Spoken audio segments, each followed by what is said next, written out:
Ok, salut David. Bah écoute, nage économique hein, là-dessus, ça c'est clair. Ce qu'on va chercher à faire, c'est bosser les appuis. La première chose là que j'ai vue, tiens, si on revient un tout petit peu, regarde ce qui se passe.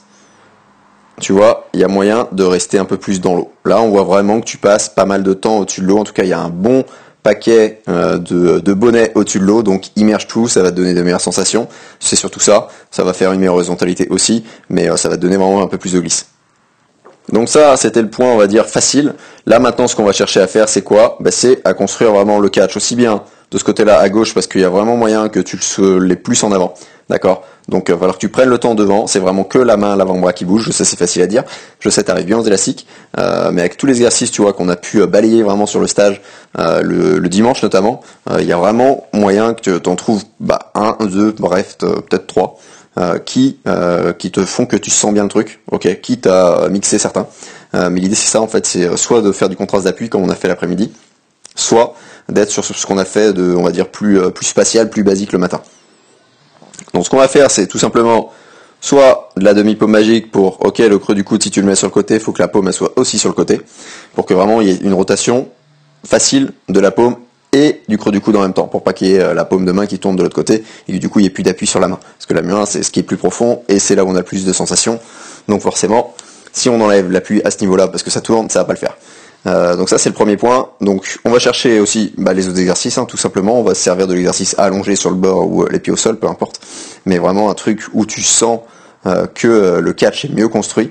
Et en faisant ça, en respirant peut-être un peu moins, quitte à mettre le tuba, peu importe, à toi de voir ce que tu vas préférer, et on va trouver la meilleure option en fait, c'est ça l'idée.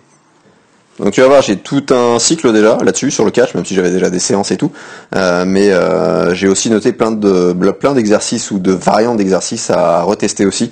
Donc faudra pas hésiter, c'est pas des éduques de toute façon comme tu le sais, mais en termes de sensations.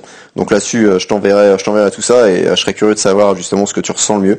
Même si forcément chacun est individuel là-dessus, mais toi à ton niveau comment tu le perçois, voilà, c'est surtout ça, voir s'il y a des améliorations à faire et ce genre de choses là.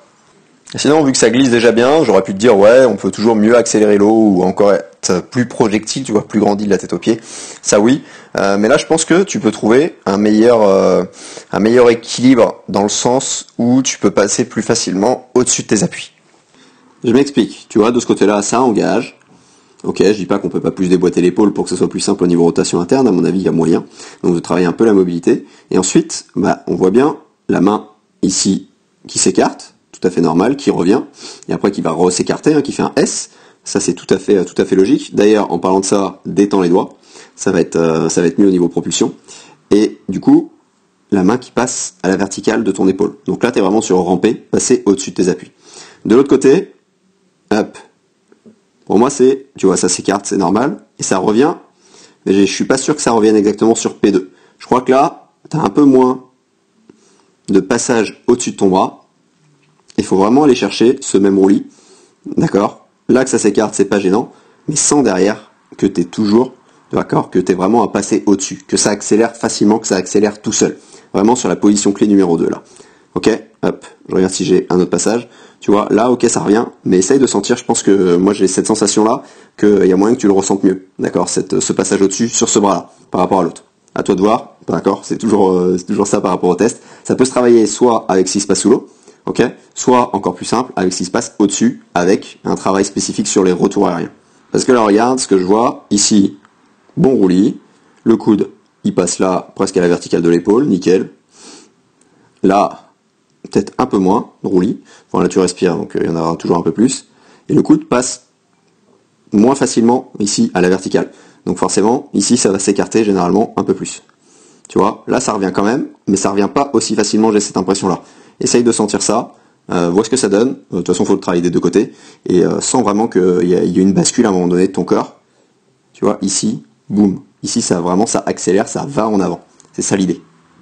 Si toi aussi tu cherches un crawl vraiment plus en glisse avec un exercice que recommandent les milliers de triathlètes qui l'utilisent en ce moment, l'exercice de la paume magique, je te mets le lien en description, lien vers une semaine d'entraînement offerte avec 3 exercices en vidéo dont la paume magique. Je te laisse découvrir tout ça et je te dis à très vite.